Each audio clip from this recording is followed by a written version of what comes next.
ಧರ್ಮಸ್ಥಳ ನಿಗೂಢ ಸಾವುಗಳ ಪ್ರಕರಣ ರೋಚಕ ಘಟ್ಟ ತಲುಪಿದೆ. ಎಸ್ಐಟಿ ವಿಚಾರಣೆ ವೇಳೆ ದೂರುದಾರ ಭೀಮಾ ಇದೇ ಮೊದಲ ಬಾರಿಗೆ ನಿವೃತ್ತ ಪೊಲೀಸ್ ಅಧಿಕಾರಿಯೊಬ್ಬರ ಹೆಸರನ್ನ ಬಾಯ್ಬಿಟ್ಟಿದ್ದಾರೆ ಎನ್ನಲಾಗಿದೆ. ಧರ್ಮಸ್ಥಳದಲ್ಲಿ ನಾನು ಕೆಲಸ ಮಾಡುತ್ತಿದ್ದ ವೇಳೆ ಇದೇ ಭಾಗದಲ್ಲಿ ಅವರು ಪೊಲೀಸ್ ಅಧಿಕಾರಿಯಾಗಿದ್ರು. ಹೆಣ ಹೂಳಲು ನನಗೆ ಸಹಾಯ ಮಾಡಿದ್ದರು ಅಂತ ಹೇಳಿದ್ದಾರೆ.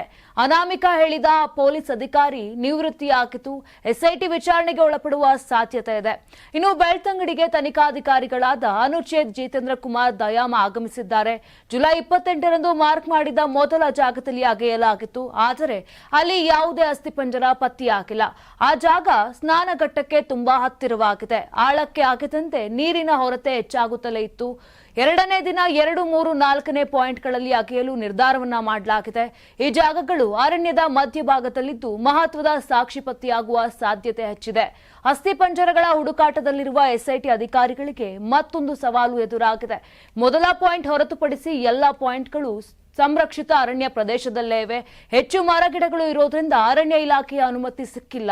ಜೆಸಿಬಿ ಬಳಸಿದ್ರೆ ಅರಣ್ಯ ಹಾನಿಯ ಜೊತೆಗೆ ಅಸ್ಥಿಪಂಜರಗಳಿಗೂ ಹಾನಿ ಉಂಟಾಗುವ ಸಂಭವವೇ ಹೆಚ್ಚು.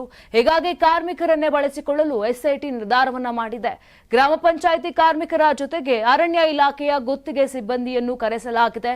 ಈಗಾಗಲೇ 3 ತಹಸೀಲ್ದಾರ್ಗಳು ಧರ್ಮಸ್ಥಳಕ್ಕೆ ಬಂದಿದ್ದಾರೆ.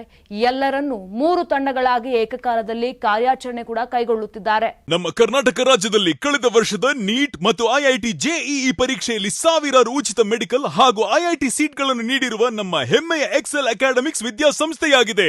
1 ವರ್ಷದ ಲಾಂಗ್ ಟರ್ಮ್ ನೀಟ್, ಸಿಇಟಿ ಮತ್ತು ಐಐಟಿ ಜೆಇಇ ದಾಖಲಾತಿ ಪ್ರಾರಂಭವಾಗಿದೆ. ಮೆಡಿಕಲ್ ಅಂದರೆ ಎಕ್ಸೆಲ್, ಎಕ್ಸೆಲ್ ಅಂದ್ರೆ ಮೆಡಿಕಲ್. ನಾನು 86 kg ಇದ್ದವಳು 71 kg ಬಂದಿದ್ದೀನಿ. ವಯಸ್ಸಾದ್ಮೇಲೆ ಸ್ಮಾರ್ಟ್ ಆಗಿ ಕಾಣ್ತೀರಾ ಅಂದ್ರೆ ಜಿನ್ನಿ. 126 kg ವೇಟ್ ಇದೆ. ನಾವು ಈಗ 114 kg ಲೆಕ್ಕ ಬಂದಿದ್ದೀವಿ. ಯಾವುದೇ ಸೈಡ್ ಎಫೆಕ್ಟ್ ಆಗಿಲ್ಲ. 84ರಿಂದ 50 kg ಬಂದೆ. ಆಮೇಲೆ ಸಣ್ಣಗೆ ಫಿಟ್ ಆಗಿದ್ದೀನಿ. ಅದಕ್ಕೆ ನಾನು ಯೂಸ್ ಮಾಡ್ತಾ ಇರೋದು ಜೀನಿ ಸ್ಲಿಮ್.